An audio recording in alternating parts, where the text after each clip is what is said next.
Que no, eh, que sea el Señor en esta hora, a través de su palabra, hablando a esta su iglesia reunida en el día de hoy. Doy gracias al Señor por este tiempo que me permite para poder predicar su palabra. Vamos a ir a Hechos capítulo 2.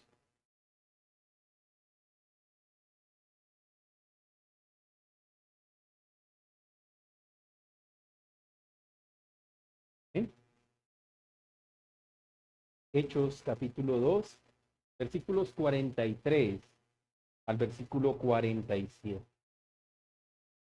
De la palabra del Señor. Y sobrevino temor a toda persona, muchas maravillas y señales eran hechas por los apóstoles. Todos los que habían creído estaban juntos y tenían en común todas las cosas.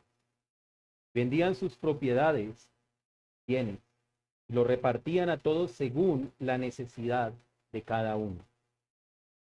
Perseverando unánimes cada día en el templo y partiendo el pan en las casas, comían juntos con alegría y sencillez de corazón, alabando a Dios y teniendo favor con todo el pueblo. Y el Señor añadía cada día a la iglesia los que habían de ser salvos. Amados, era el año 1998. Una familia bogotana se encontraba en un pueblo llamado La Florida, en Cundinamarca. Allí habían llegado buscando restauración para su hogar, ya que unos amigos de hacía ya mucho tiempo les habían hablado de una comunidad cristiana que había surgido en este pueblo, como si de un remanente pequeño se tratase, de una antigua comunidad en el Caquetá, que había sido disgregada a causa del conflicto armado en Colombia. Su propósito era que fuesen aceptados allí y comenzar a vivir una vida en comunidad. Dicha comunidad había surgido con el propósito de apartar a los hombres y mujeres con sus familias de un mundo en decadencia. Los que hacían parte de aquella comunidad, la mayoría, habían dado todos sus bienes para el bien común de los hermanos en la fe. Sin embargo, no faltaban los creyentes que guardar posesiones para sí. Después de muchos ires y venires, finalmente en el 2003, aquella familia bogotana, en busca de restauración, fue admitida en dicha comunidad. Con una sorpresa muy grande, el cuadro no era como lo pintaba. Los conflictos internos no se hacían esperar. La desunión y el inconformismo eran comunes día a día. Algo pasaba en aquella comunidad que, a pesar de tratar de imitar los acontecimientos de Hechos 2, 43 al 47, no estaban logrando el fin que allí se plasmaba. Hermanos, dicho comportamiento no difiere mucho del encontrado con el surgimiento en los primeros siglos de aquella comunidad llamada Qumran. Tampoco difiere mucho del monasticismo siglos después, cuando surgió. Para los que no conocen, el monasticismo era una forma de vida religiosa que buscaba la perfección a través de una exigencia ascética, ya sea en soledad o en comunidad, bajo votos y en una regla fija. Sus miembros, como monjes y monjas, se retiran del mundo y se dedican a la oración, trabajo y la disciplina espiritual, trascendiendo las normas de la vida secular o religiosa común. Pero yo sé que muchos de ustedes se estarán preguntando, bueno, ¿qué es el ascetismo? El ascetismo es una doctrina filosófica o religiosa que promueve la virtud a través de la autodisciplina, la renuncia de los placeres materiales y la limitación de los deseos. Se manifiesta en prácticas como el ayuno, el celibato, la meditación y la abstinencia, y está asociada a tradiciones espirituales como en el cristianismo, el budismo y el islam, buscando una elevación espiritual. Mis hermanos y amigos, repetidamente en la historia esto se ha repetido una y otra vez. Movimientos que se levantan a través de los siglos, pero que difieren mucho de lo que las escrituras en realidad han querido enseñar a los creyentes. Por ejemplo, hoy día tal vez muchos de ustedes conocen la comunidad Amish, una comunidad que aún está vigente. La comunidad Amish es un grupo de cristianos protestantes anabaptistas, conocido por su estilo de vida sencillo, que incluye el rechazo a la mayoría de las tecnologías modernas y un fuerte énfasis en la fe, la familia y la comunidad. Establecieron en Estados Unidos y Canadá después de emigrar a Europa, y se distinguen por su vestimenta simple, su uso de carruajes tirados por caballos, su educación basada en la práctica, tema de apoyo mutuo. Oremos. Amado Padre Celestial, bendito Dios eterno, gracias te damos, Señor, por tu palabra, Señor, gracias por haber dejado plasmada allí, Señor, la vida de los primeros creyentes. Gracias, Señor, porque a través de ella, Señor, podemos ser cada vez, Señor, una iglesia cada vez bíblica. Pero por sobre todo, bendito Dios, cuídanos y guárdanos, Señor, para no tergiversar tu palabra. Para que entonces sigamos un verdadero ejemplo, Señor, y veamos la situación y el contexto en el que vivían aquellos hermanos en la fe, aquellos primeros cristianos, Señor, que tú levantaste, pues, de los apóstoles. Te rogamos, bendito Dios, que en esta hora, Señor, seas tú hablando a través, Señor, de este miserable pecador. Padre, porque entiendo, Señor, que tú tomas de lo más vil y menospreciado. Pero todo es para gloria y honra de tu santo. Todo es, Señor, para que tu iglesia entonces, día tras día, crezca en santidad, Padre. Preparándose, Señor, como una novia que se atavía para su esposo. Ayúdanos, Señor, en esa santificación y en esa preparación, día tras día. Te lo rogamos en Cristo Jesús. Amén y amén. Volviendo al pasaje que leíamos en Hechos 2, pareciera que los versículos leídos describieran la vida de aquella comunidad colombiana, mencionada al igual que aquella comunidad estadounidense que hoy día. Sin embargo, hermanos y amigos, la comunidad colombiana, por ejemplo, fracasó un tiempo después, por pecados ocultos de los llamados ancianos. Y los hombres y mujeres que de allí salieron, muchos de ellos, se esparcieron, parejas de esposos se separaron, jóvenes salieron de allí, rebeldes, por la vida que vivieron.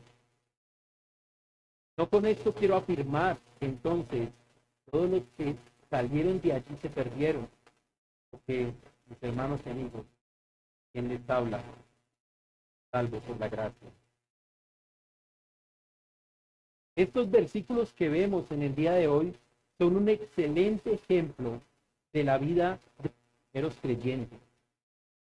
Nos es necesario entonces mirar hacia atrás para buscar que era una iglesia cada vez más bíblica. Entonces, imitemos el caminar aquellos primeros creyentes, pero teniendo cuidado de no malinterpretar. Pastor Jacobo hace 8 días terminaba con un versículo, el versículo 40 del mismo capítulo 2 que dice, y con otras muchas palabras testificaba y les exhortaba, diciendo, sed salvos de esta perversa generación. Y el pastor Jacobo lo enfatizaba porque vivimos una perversa generación. Amados, somos salvos, entonces cosas que definitivamente nos hacen diferentes de esta perversa generación. Surge entonces la pregunta, ¿qué nos hace diferentes? Para efectos de la cita en la cual nos encontramos el día de hoy, dividiremos pasaje en 3, como 3 diferencias con respecto a esta perversa generación. Primer punto, el temor de los creyentes. El temor de los creyentes. Segundo punto, la comunión entre creyentes. Y tercer punto, la adoración de los creyentes. Pero antes de iniciar con el primer punto, quiero que vayamos al versículo 42 de Hechos 2. Vayan allí atrasito y entremos un poco en contexto. Dice el versículo 42 de Hechos 2. Y perseveraban en la doctrina de los apóstoles, en la comunión unos con otros, en el partimiento del pan y en las oraciones. No se puede crecer día tras día espiritualmente como iglesia si no se predica y se enseña la verdadera doctrina. Aquella doctrina que le dijo Pablo a Timoteo debía permanecer. Vayamos a Primera de Timoteo, capítulo 4. Vamos a leer el versículo 1, luego saltaremos del versículo 13 al 16. Pero no pierdan de vista Hechos 2, 43.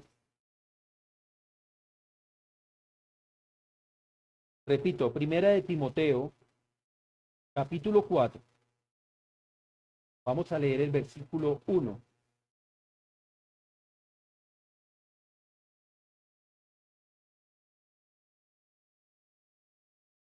Amén. Primera de Timoteo, capítulo 4, versículo 1 dice, pero el Espíritu dice claramente que en los postreros tiempos algunos apostatarán de la fe, escuchando a espíritus engañadores y a doctrinas de demonios. Saltemos al versículo 13, por favor. Entre tanto que voy, ocúpate en la lectura, la exhortación y la enseñanza. No descuides el don que hay en ti, que te fue dado mediante profecía con la imposición de manos del presbiterio. Ocúpate en estas cosas. Permanece en ellas. Hermanos y amigos, noten, dice permanece. O sea, es necesario permanecer para que tu aprovechamiento sea manifiesto a todos. Pero noten lo que dice seguidamente. Ten cuidado de ti mismo y de la doctrina. Ten cuidado de ti mismo y de la doctrina. Persiste en ello, pues haciendo esto te salvarás a ti mismo y a los que te oyeren. Amados, cuidado con la falsa doctrina, con la tergiversación que hacen de las escrituras. Porque Satanás mismo, desde el principio, ha sido padre de mentira y llevó a Adán y Eva a pecar a través del engaño, diciendo verdades a medias, mezclando la mentira. Recordemos un poquito, seamos un poco más conscientes de aquel engaño de Satanás en Génesis. Acompáñenme por favor a Génesis 3. Vamos a ver aquel engaño de Satanás. Génesis 3, versículo 1, pero vamos a leer en la segunda parte, que es la frase o la pregunta que pronuncia Satanás. Dice, con que Dios os ha dicho, no comáis de todo árbol del huerto. ¿Notan ustedes ya la primera mentira? De inmediato le dice que no le dejaba comer de cualquier árbol. Ya hay una mentira allí. Satanás está tergiversando por completo lo que Dios le había dicho a Adán y Eva. Luego Eva hace corrección a la mentira de la serpiente, pero Eva también tergiversó el mandato de Dios. Vamos más adelante, versículos 2 y 3 de Génesis 3. Estas son las palabras de Eva. Del fruto de los árboles del huerto podemos comer, pero del fruto del árbol que está en medio del huerto, dijo Dios, no comeréis de él. Y viene la mentira. Ni le tocaréis para que no muráis. Allí Eva añadió el tocar cuando el Señor había dicho, coma. Veamos el mandato de Dios. Génesis capítulo 2, versículos 16 y 17, allí atrás. Y mandó Jehová Dios al hombre diciendo, de todo árbol del huerto podrás comer, mas del árbol de la ciencia, del bien y del mal, no comerás, porque el día que de él comieres, ciertamente que morirás. Luego, la serpiente mezcla verdad con mentira, nuevamente tergiversando el mandato del Señor. Vayamos nuevamente a Génesis 3, versículos 4 y versículo 5. Entonces la serpiente dijo a la mujer, no moriréis, sino que sabe Dios que el día que comáis de él, serán abiertos vuestros ojos y seréis como Dios, sabiendo el bien y el mal. Era claramente una mentira que no morirían. También el que serían como dioses. Aunque sí, Satanás sí dijo allí una verdad. Conocerían el bien y el mal. Pero si Adán y Eva hubiesen obedecido, entonces hubiesen llegado a ese mismo conocimiento. ¿A través de qué? De la obediencia. A través de la obediencia hubiesen conocido también el bien y el mal. Pero allí conocieron a través de la desobediencia. Ahora, ¿por qué doy esta claridad en esta hora? Hermanos, porque muchos falsos maestros se han levantado, lo leíamos allí en Timoteo, lo veíamos en esos ejemplos de aquellas comunidades de los primeros siglos, los posteriores, y cómo hoy en día se siguen levantando falsos maestros que tergiversan la palabra del Señor. Mencionamos la comunidad en Colombia, mencionamos a los Amish y también mencionamos a los. Teniendo esto en mente, entonces, vamos a los puntos. Primer punto, el temor de los creyentes. El temor de los creyentes. Por favor, volvamos a Hechos capítulo 2. Vamos a leer solamente el versículo 43 para este punto. El temor de los creyentes. Amén. Dice la palabra del Señor, y sobrevino temor a toda persona, y muchas maravillas y señales eran hechas por los apóstoles. Lo primero que nos encontramos con este pasaje es con la palabra temor. Pero, ¿qué tipo de temor es el que trata aquí? Amados hermanos y amigos, hace unas semanas, dando unos videos en YouTube, Dejé de emitir un video de UNICEF, un video de un niño muy pequeño que está presentando una entrevista. Yo siempre omitía y omitía este video. En esta ocasión no lo hice, lo vi completo. Me encontré con que el niño, muy concentrado en la entrevista, escuchó unos aviones que pasaban por encima. ¿Qué hizo el niño? El niño trataba de esconderse, estaba para aquí, para allá, no sabía qué hacer. Incluso llamó a causa de la situación en la que se encontraba, esperando en qué momento iban a caer las bombas sobre el sitio donde él estaba. Ese video es tan impactante que casi el internauta puede sentir el temor del niño. Así que podemos sentir ese temor de ese niño y nos imaginamos un momento como este. Les pregunto, mis hermanos, digo, ¿han experimentado un tipo de temor como este en sus vidas?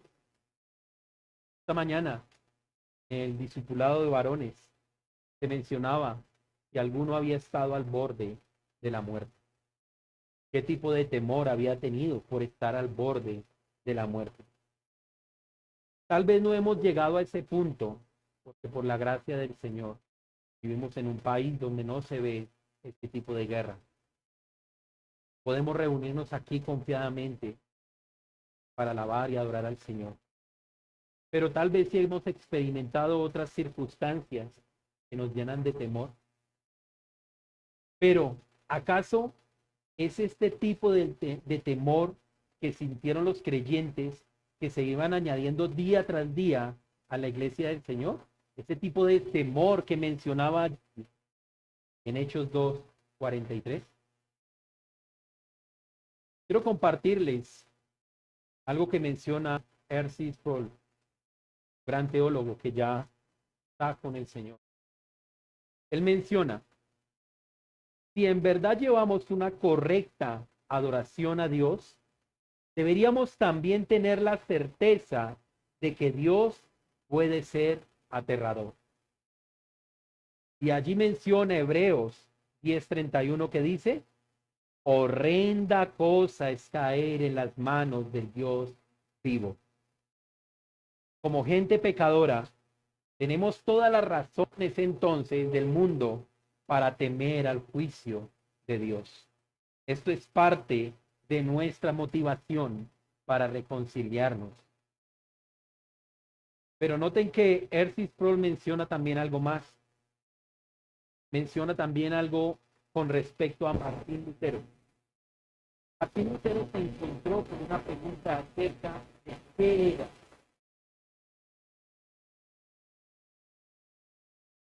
Una distinción muy acertada.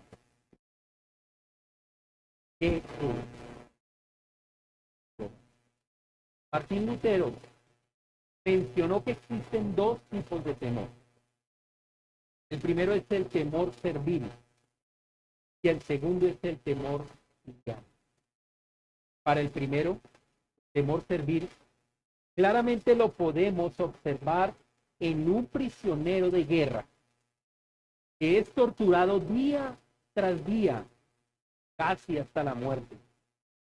Cada vez que se acerca su verdugo, su temor servil le invade a causa de su torturador. Este tipo de temor es el que sienten aquellos espectadores de los milagros que estaban viendo que hacían los apóstoles aquí en ese momento y que sin embargo no los llevaba a un arrepentimiento genuino. Pero ciertamente ese temor evita por un corto periodo de tiempo que la persecución de los creyentes iniciase antes de tiempo. Mire lo que dice Juan Calvino con respecto a este versículo. Dice Juan Calvino: nos indica que el espectáculo y la vida de la iglesia eran tales que asustó a otros que no consentían en su doctrina. Y eso hizo para preservar y promover la iglesia. Cuando surge alguien visto, todos los hombres se oponen firmemente a lo mismo. Y como la novedad es odiosa, los judíos nunca habrían sufrido que la iglesia de Cristo permaneciera de pie un minuto de una hora, a menos que el Señor lo tuviera restringido con un miedo, temor, como si se tratase de una brida. El segundo temor, menciona Martín Lutero, es el temor filial. Y aquí también hace un buen ejemplo. Y es el que tiene un niño, padre, madre. Pero estaba pensando en un niño que tiene un gran respeto y amor por su padre o madre y que realmente quiere ¿qué? Complacer. Tiene temor o ansiedad de ofender a quien ama, no por miedo a una tortura, como vimos en el temor servil, o por miedo a un castigo, sino más bien porque tiene miedo de disgustar a aquel que es en el mundo de ese niño su fuente de seguridad y amor. Así que este versículo que se menciona un temor, pero incluye personas, dice toda persona en general. Entonces esto nos lleva a concluir que allí estaban también incluidos los creyentes. Pero estos, los últimos, entonces no tenían un temor servil, un temor filial. Es el temor que como creyentes deberíamos tener en estos momentos. Lo segundo que en este versículo se menciona son ¿qué? Las maravillas y señales que los apóstoles estaban haciendo. Pero no quiero profundizar en este tema, no quiero ahondar allí, porque ya en unas predicaciones, en una predicación pasada, entendimos que estas maravillas y señales que hacían los apóstoles respaldaban el llamado. Era el verdadero llamado de un apóstol. Segundo punto, la comunión entre creyentes. La primera hablábamos de ¿qué? El temor de los creyentes. Segunda, la comunión entre creyentes. Vamos a leer, por favor, el versículo 44 y el versículo 45.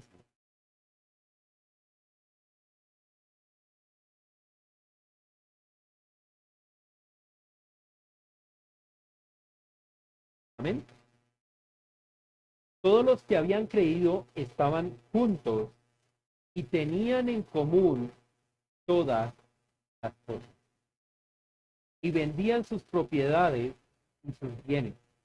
Lo repartían a todos según la necesidad de cada uno. Mis hermanos y amigos, todo aquel que ha creído de verdad, entonces viene a ser parte del reino de Dios. Y una característica muy marcada es estar juntos. Ahora, el estar juntos implica unidad de pensamiento y unidad de fe. Aunque en ese momento, claro está, la iglesia primitiva de ese entonces se encontraba casi toda en una misma ciudad. Recordemos cuántos se habían convertido después de la predicación de Pedro. 3,000 creyentes se han convertido. La mayoría de estos se quedaron allí, en Jerusalén. Ahora, esto no implica que se hubiesen apartado como si de un monasterio se tratase, o de aquella comunidad Amish que mencionamos, o aquella comunidad cristiana. Esto no implica eso. De hecho, no habría una casa o un lugar en aquel entonces que hubiera tenido la capacidad para albergar cerca de las 3,000 personas que allí se habían convertido.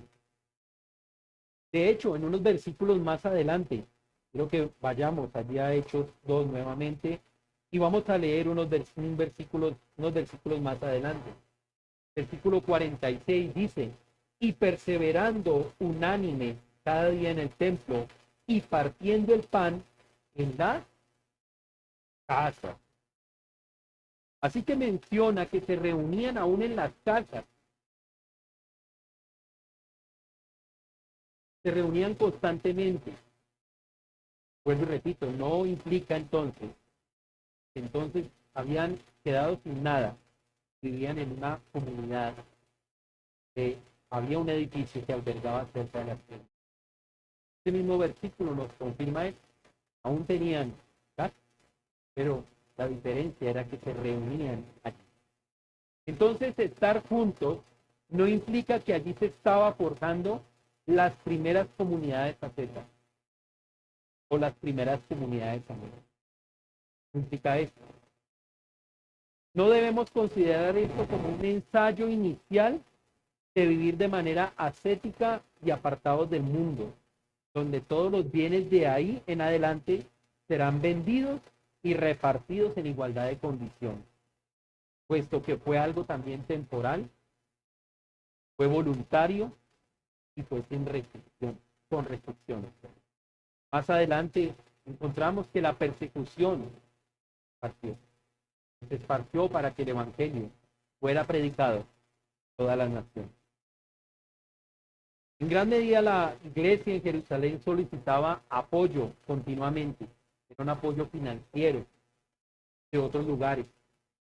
Ahora, tampoco hay evidencia que indique que esto hubiese durado por mucho tiempo. Era algo puntual que ha ocurrido en este lugar. Sin embargo, esto no implica que no debamos mirar entonces a los primeros creyentes, dar de manera fiel, ser obedientes, que esta iglesia primitiva inició.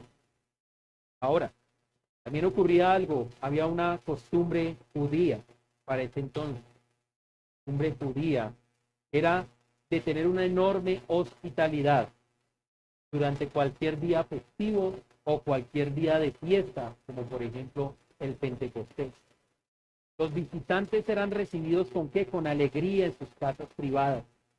Y nadie podía cobrar por dar una cama o dar un cuarto a un visitante, o por proveer para las necesidades de su invitado. Los cristianos tomaron entonces esta hospitalidad y la hicieron una cosa de todos los días. Era algo que practicaban y vivían. La frase tenían en común todas las cosas. Hermanos y amigos, esta frase ya la vimos anteriormente. Pero uno con una palabra que la resume muy bien, que es la palabra comunión. Cantábamos antes de iniciar enseñanza, dulce, a que gozo ya trazo.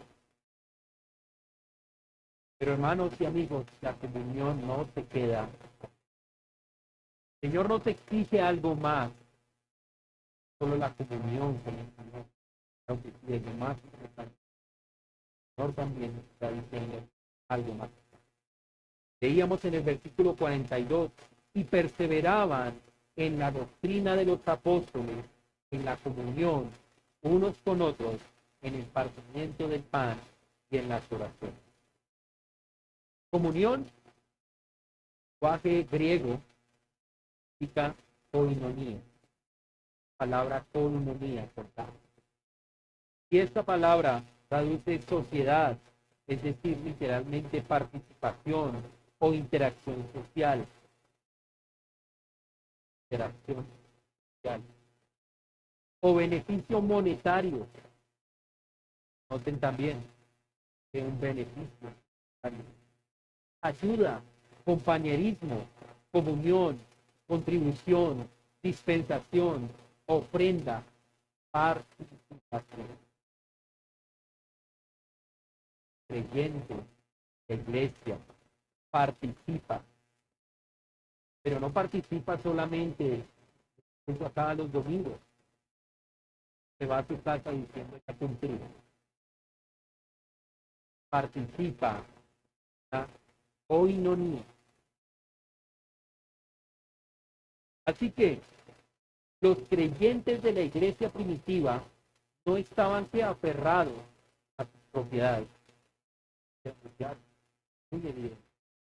No estaban aferrados a sus propias propiedades.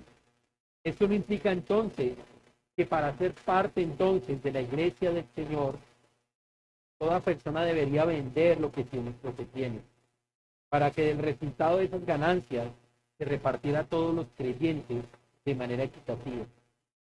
Hermanos, si esto ocurre, entonces es querer hacer lo que hace el comunismo.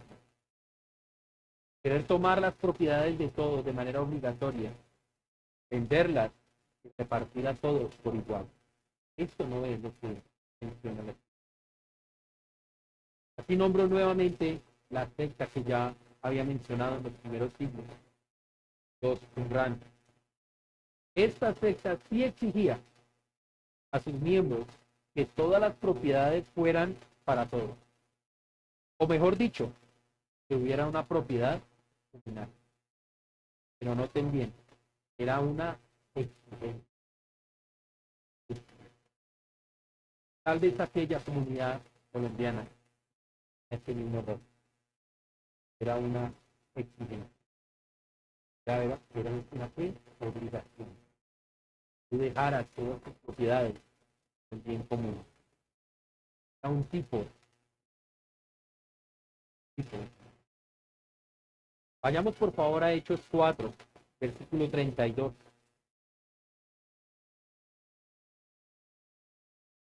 Hechos 4:32 dice: y la multitud de los que habían creído eran de un corazón, de un alma. Noten, un corazón y un alma. Y ninguno decía ser suyo propio nada de lo que poseía, sino que tenían todas las cosas que, como nuevamente se repite esto, pero nada más claridad, porque había una unidad de corazón y alma. Nada decía que algo fuera suyo propio. Como resultado entonces de esa comunión, de esa coinonía, vendían sus propiedades y lo repartían a todos según la necesidad de cada uno. Nuevamente quiero resaltar el versículo 46 que ya habíamos leído. Partían el pan, sus casas. Mantenían todavía sus casas.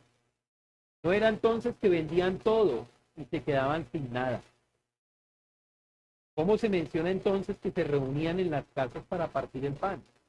Hubiesen vendido todo.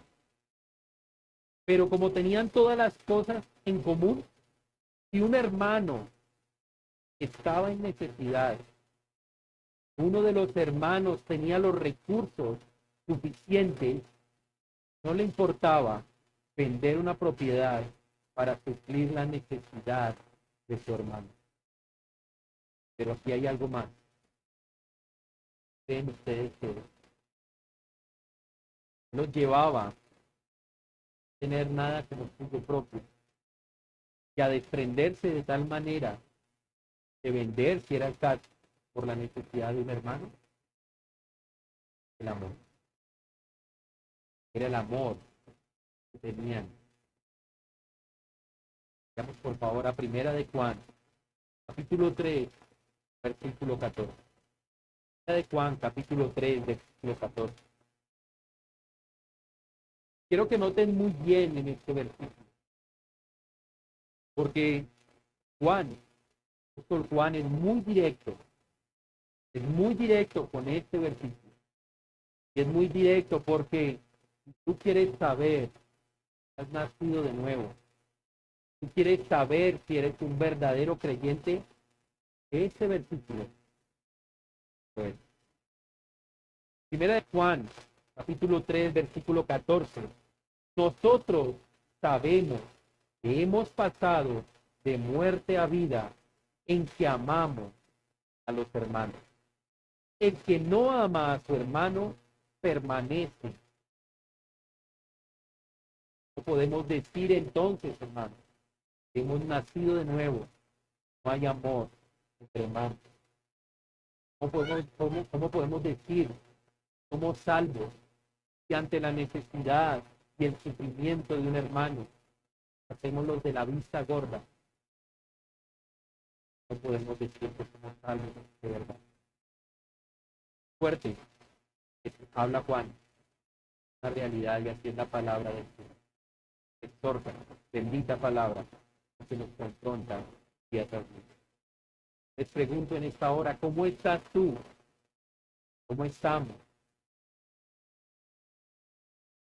¿Cómo está nuestro amor, hermanos? ¿De verdad los amamos? ¿De verdad lo hacemos? Las congregaciones que predican el falso evangelio están llenas. Quiero contarles algo que vivimos mi esposa yo hace unos años. Aquella iglesia que muchos conocen, Manantial. Allí se iba a presentar un cantante muy conocido de música cristiana, Alex Campos. ¿Cierto? Ahora, él se iba a presentar durante el servicio de adoración. Servicio de adoración. Que podemos llamar más bien el servicio de las canciones. Porque así tenemos que decirlo, a lo que llaman alabanza y adoración en realidad se ha convertido en un tiempo de deleite a la carne. ¿Qué vemos? Y a las Dios. Ya no son himnos, ni mucho menos cánticos. Cuando llegamos entonces con mi esposa, nos encontramos con una sorpresa. Primero, ese día estaba más lleno de lo habitual. Los empujones eran de aquí para allá. Era como si entráramos a Transmilenio. Así, tal cual. Creo que no teníamos ni que caminar. Íbamos llevados. Pero nos encontramos con una sorpresa muy grande. Las primeras sillas, este era muy grande que decía VIP. VIP.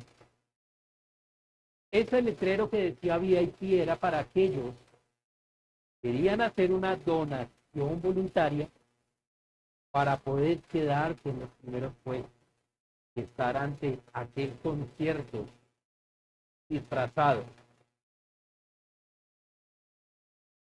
Ahora, ocurrió algo muy singular. Ya con mi esposa ubicamos un puesto. Vamos a tomar asiento cuando un hombre se acercó a mí de manera muy agresiva, grosero, bastante grosero. Fue tal forma en que yo vi la persona que con mi esposa decidimos ceder el puesto. ¿Por qué? Porque él decía que era un mejor puesto en el que nosotros nos fuimos para poder ver a aquel cantante. Al final nos pusimos un poco más atrás. Pero mis hermanos y amigos, es solamente un relato. Pero es una evidencia de que la iglesia que no se predica verdadero evangelio, no podemos esperar amor. Creo que este es solo un ejemplo de muchos que podría uno ver. De hecho, ya bastantes años desde allí, por la gracia del Señor. Y esta es la hora que no nos han llamado. No nos extrañen. ¿Dónde está su amor? ¿Saben yo que creo, mis hermanos? Tal vez lo que diezmábamos era tan insignificante que no se vio. No impactó. Como no impactó, entonces no se dieron cuenta que hacíamos.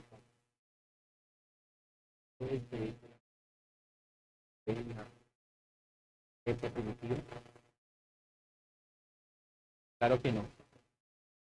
Vayamos por favor nuevamente a Primera de Juan, que el profeta, aquel apóstol, perdón, ¿cómo era que era llamado?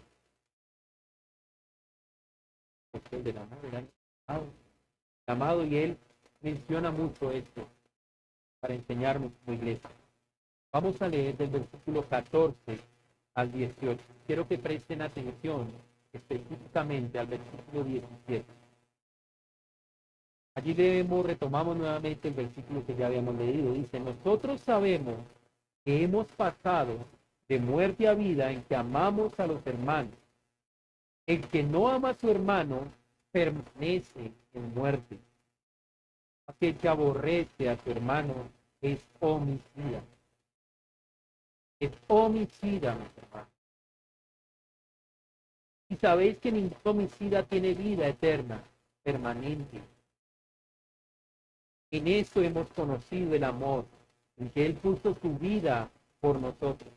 También nosotros debemos poner nuestras vidas por los.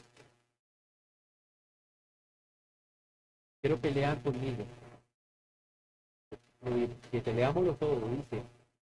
Pero el que tiene bienes de este mundo y ve a su hermano tener necesidad y cierra contra él su corazón, ¿cómo mora el amor de Dios en él? Hijitos míos, no amemos de palabra ni de lengua, de hecho. Miércoles pasado, nuevamente con Joan también lo mencionaba en la meditación. Creo que es algo que el Señor ahora nos está hablando. Lo recalca una y otra vez.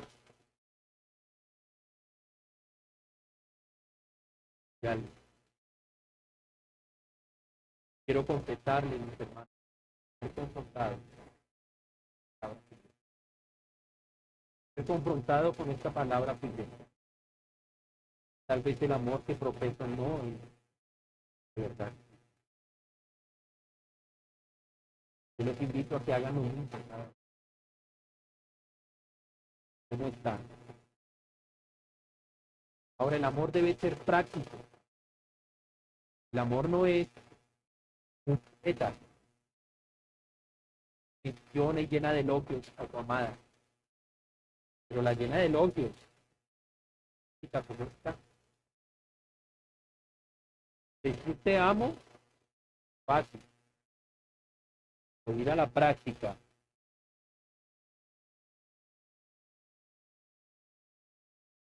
Este era el verdadero amor que se veía entre los primeros creyentes. La necesidad de un hermano se convertía en su propia necesidad. Era la suya propia, hermano. Por eso tenían en común todas las cosas. Por eso existía una verdadera coinonía. Si era necesario vender la propiedad por mi hermano o por el bienestar de él, por la prueba o la tribulación, lo hacían sin ningún reparo. No porque les obligaran, porque tenían que hacerlo. Que su amor era manifiesto de eso. Esto no se hacía por obligación o requerimiento, para pertenecer al reino de Dios.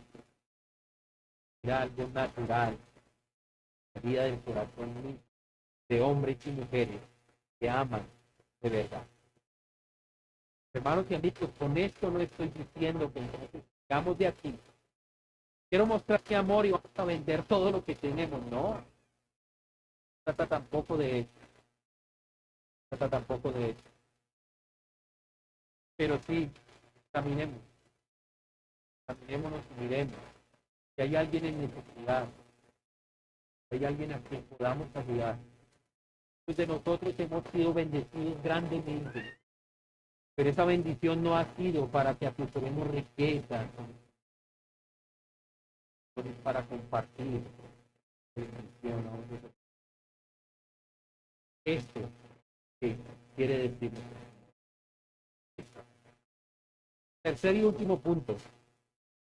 La adoración de los creyentes.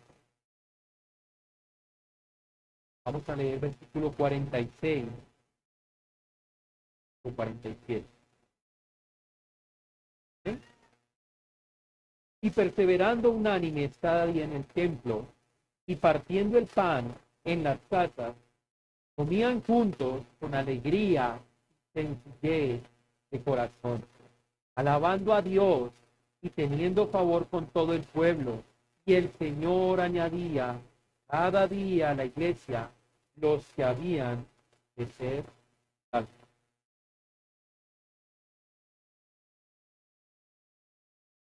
La familia cristiana vivió junta, creció,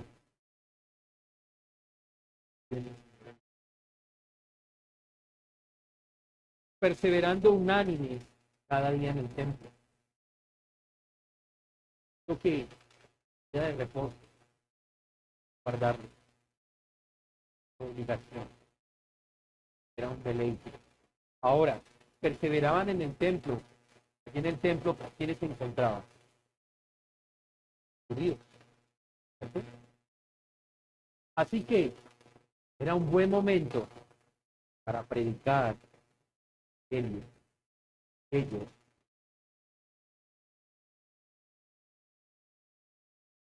Estamos prontos para Navidad. De hecho, ya ve uno las casas, la iluminación, ve uno ya música que rememora esas fechas tan reconocidas en Colombia.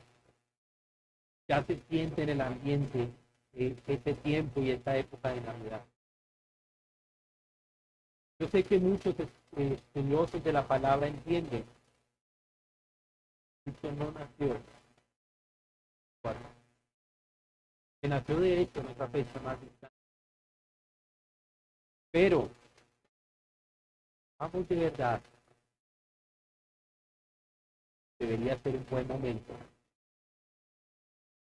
para aquella iglesia primitiva acercarse a un templo, dedicarle a un judío que no había recibido salvación. Es un tiempo, muy buen tiempo, que podemos dedicar. Cristo por el cual estamos. ¿Dónde está tu amor? Ahora, el amor que el Señor nos ha dado, ese amor debería brotar deseo de predicar el Evangelio, con un dolor por las almas que no han escuchado el Evangelio. Y partiendo el pan en las casas, comían juntos con alegría y sencillez de corazón. Algunos comentaristas han mencionado que aquí se refería a que era para partir el pan, poder compartir de la bendición de su alacena llena. Sea cual sea, lo importante es que nuestras puertas, mis hermanos, deben estar abiertas para la adoración. Hermanos. El Señor ha venido haciendo hermosa obra. ¿Cuántas de las congregaciones que hoy estamos reúnen como iglesia no inició reunión? Lo escuchábamos hace poco.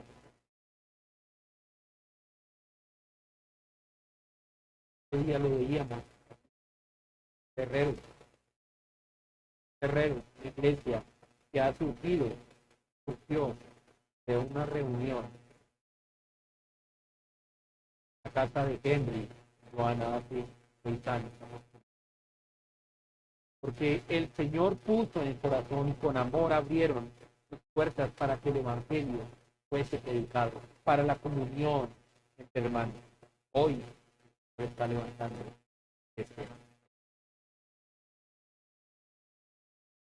Por eso, la invitación esta mañana, hermanos y amigos, es que terreno,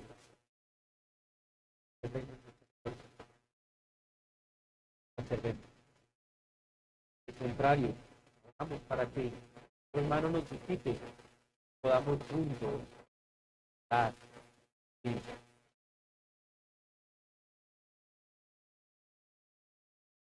Él quiere que compartamos nuestras vidas.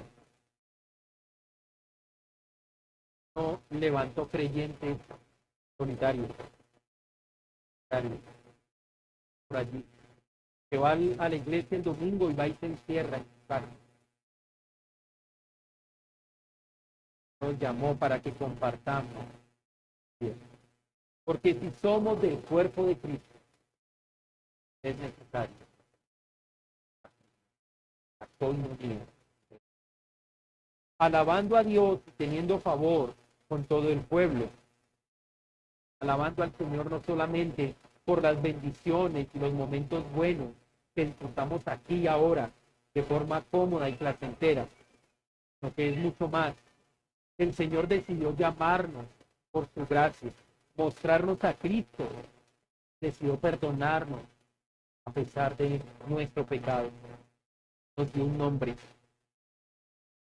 un lugar en su familia y nos colma de favor. Junto con las ordenanzas, una comunidad de creyentes se ha reunido. Increíble, una comunidad increíble con la cual podemos compartir.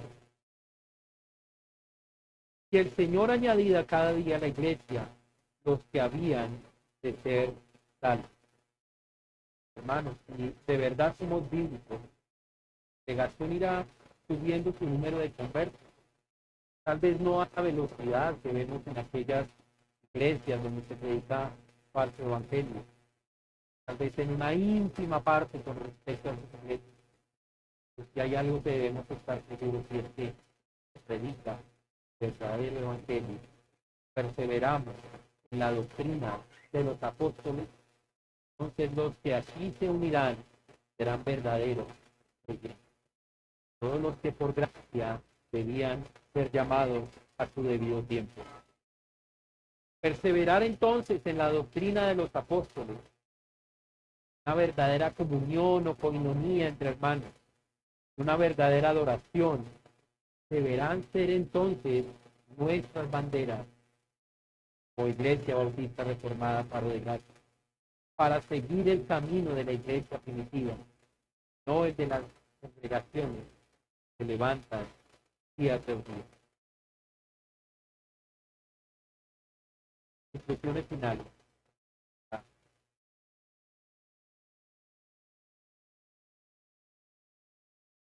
El temor a nuestro Dios, recuerden, no de manera servil, oficial, la característica que tenemos. Esto nos lleva a la obediencia. Segundo, si decimos que hemos nacido de nuevo, una clara evidencia es el amor práctico. Recordemos, hermanos, la canasta familiar, la cual ayuda a hermanos sin necesidad.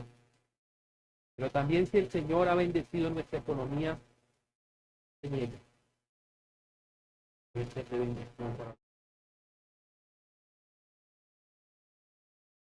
Tercero, nuestros hogares son altares de adoración al Señor.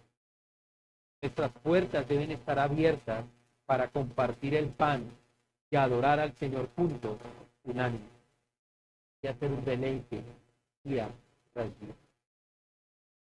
El Señor no ha llamado a los creyentes para que sean solitarios, sino para que como cuerpo de Cristo compartan coinonía unos con otros.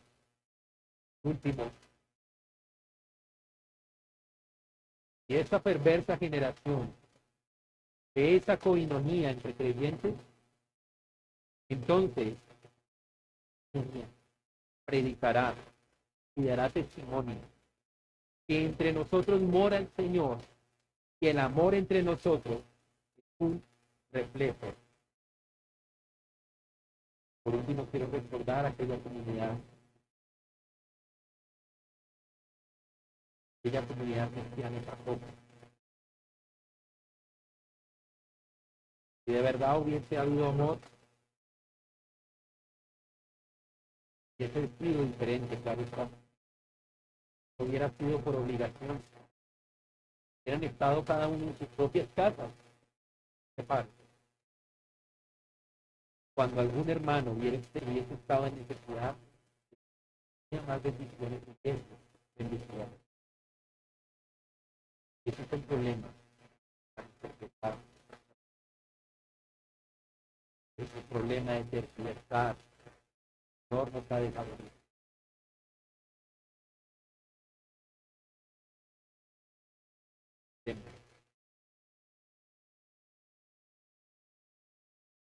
Oremos. Amado Padre celestial y bendito Rey de Reyes, Señor de Señor. Padre, gracias, Señor, porque nos vienes hablando, nos vienes diciendo, Señor, que nos falta amor. Perdónanos, Padre, porque lo que estamos pensando no, gracia tiene sana doctrina. Pero en esta hora nos dice, Señor, que debemos ser prácticos. Ayúdanos, oh Dios, para visitar al hermano enfermo. Que esto nazca de ese deseo, Señor, de ver bien a nuestro hermano, de fortalecerlo espiritualmente. Porque entendemos, Señor, que tener todas las cosas en común, Señor, no es solamente las materiales, sino que debemos sacrificar parte de nuestro tiempo por nuestro hermano, lo hagamos. Lo hagamos por amor, bendito Dios. Te rogamos, Señor, que seas tú poniendo ese querer como el hacer en nuestras vidas. Que reflejemos a Cristo, Señor. Que amemos de verdad. Que amemos de hecho, Señor. Ayúdanos, oh Dios, Señor, y ruego, Padre eterno, para que esta enseñanza de esta mañana, Señor, no quede aquí, Señor, sino que recalque una y otra vez, Señor, en nuestras mentes, nos lleves una y otra vez en meditación, Padre eterno, para que confesemos nuestro pecado delante de ti. Pidamos perdón al hermano, Señor, que le hemos fallado, Señor. Te ayudemos cuando debemos ayudarle. Rogamos, Señor, que esto sea una obra, Señor, que sea para tu gloria, para tu honra, tu adoración. Porque, Señor, si esto no lo hacemos, Señor, entonces esta perversa generación verá hombres y mujeres que caminan igual que ellos, que no se aman. Pero si entonces no ven, te ven a ti, ven ese amor tan grande, entonces podemos predicarte, podemos predicar tu bendito evangelio, Señor. Y dirán, ¿quién es tu Señor? Y podemos decir, el Señor no eres, nos da amor, nos mostró su amor, y por eso amamos como amamos. Gracias te damos, Señor, en Cristo Jesús. Amén. Amén. Muchas gracias, Señor.